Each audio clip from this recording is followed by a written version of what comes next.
Hey, what's up guys? Ako nga pala si RSQ. Welcome po sa aking channel. So for this video, meron akong tutorial na gusto kong i-share sa inyo kung paano natin mabablock yung mga pop-up ads sa tuwing gumagamit tayo ng Google Chrome. Alright.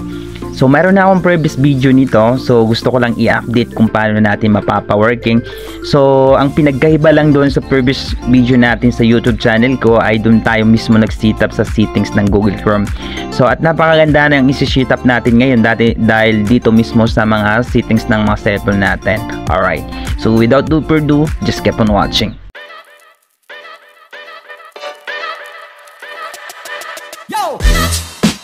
Alright. All you need to do guys, ang gagawin nyo lang dito para mapa-working nyo ng maayos is sundan nyo ako at huwag nyo skip yung video. Alright. So first na gagawin nyo ay pumunta kayo sa mga settings ng mga cellphone nyo at hanapin nyo yung private DNS. Alright. So may lalagay tayong palaman dyan at kung sino yung magtatanong kung legit ba ito o secure ba ito. So 100% guys na working siya at nagagamit ko na rin. At legit na gumagana siya sa tuwing nagbe-browse tayo. Alright.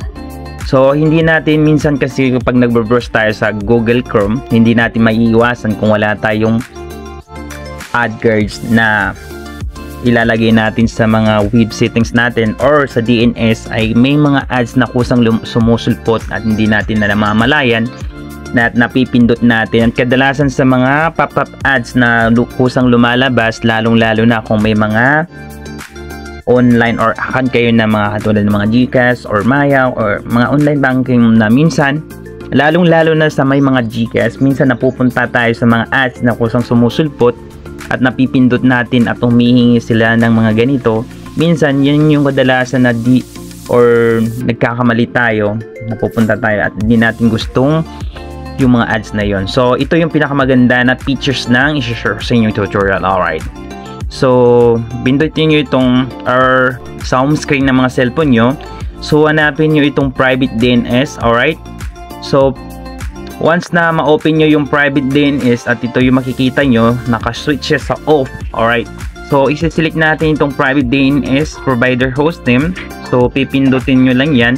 So, ito yung ilalagay nating sa mga private DNS ng mga cellphone nyo para mapagana.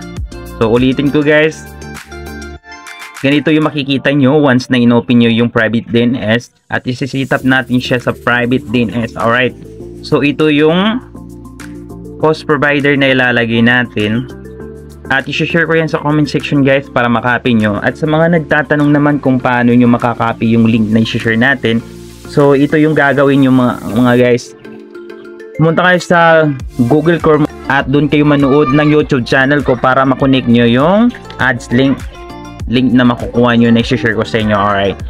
So, i-save nyo lang ganyan and okay na yan. Pag na-select na natin, set up natin yan, so wala na kayong kailangan gagalawin pa maliban sa pinakita ko sa inyo.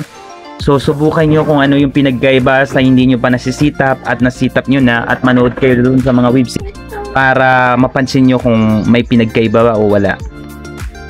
Alright, so hanggang dito na lang yung tutorial natin. And before this end this video, don't forget to leave feedback kung working ba sa inyo. And before you leave, don't forget to subscribe, hit the notification bell para hindi kayo mahuli sa mga next video na gagawin natin. And once again guys, have a good day and God bless sa inyong lahat.